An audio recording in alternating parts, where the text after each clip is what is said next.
कर्नाटक के मुख्यमंत्री सिद्धरमैया और उनके परिवार के खिलाफ मुडा जमीन घोटाले मामले में जांच के आदेश दिए जाने के हाई कोर्ट के फैसले के बाद अब बीजेपी हमलावर हो गई है। बीजेपी ने मुख्यमंत्री सिद्धरमैया को घेरते हुए इस्तीफा देने की मांग शुरू कर दी है।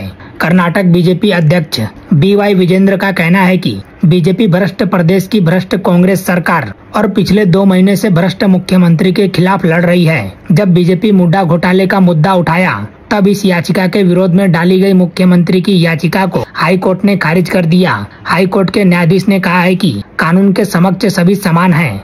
मैं मुख्यमंत्री सिद्धरमैया से इस्तीफा देने की मांग करता हूं। कर्नाटक उच्च न्यायालय ने मुडा घोटाले में अभियोजन के लिए राज्यपाल की मंजूरी को चुनौती देने वाली मुख्यमंत्री सिद्धरमैया की याचिका खारिज किए जाने पर बीजेपी नेता CT रवि का कहना है कि कानून सबके लिए समान है। कर्नाटक हाई कोर्ट के फैसले के बाद CM सिद्धरमैया को इस्तीफा देना चाहिए। इस तरह के आरोप के बाद कुर्सी पर बैठना उचित नहीं है।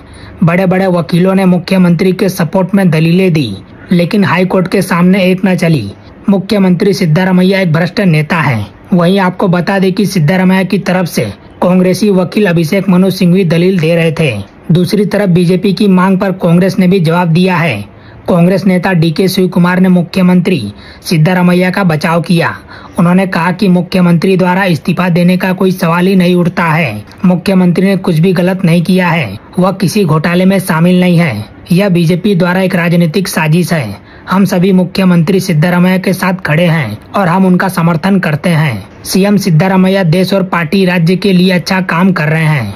घोटाले को लेकर आपको बता दें कि सिद्धरमैया, उनकी पत्नी पार्वती, बेटे और मुडा आयुक्त पर आरोप है कि मुख्यमंत्री सिद्धरमैया की पत्नी की 3 एकड़ 16 गुंठा जमीन मुडा ने अधिग्रहित की। मुख्यमंत्री की पत्नी पार्वती को भी फायदा पहुंचाया गया। मैसूरू के बाहर केसारे में पार्वती सिद्धरमैया की ये जमीन थी, जिसे उनके भाई मल्लिकार्जुन स्वामी ने 2010 में बतौर गिफ्ट दिया था। मुडा पर आरोप है कि पार्वती की जमीन के एवज में विजयनगर के महंगे में 3 और 4 फेज में 14 साइट दे दी।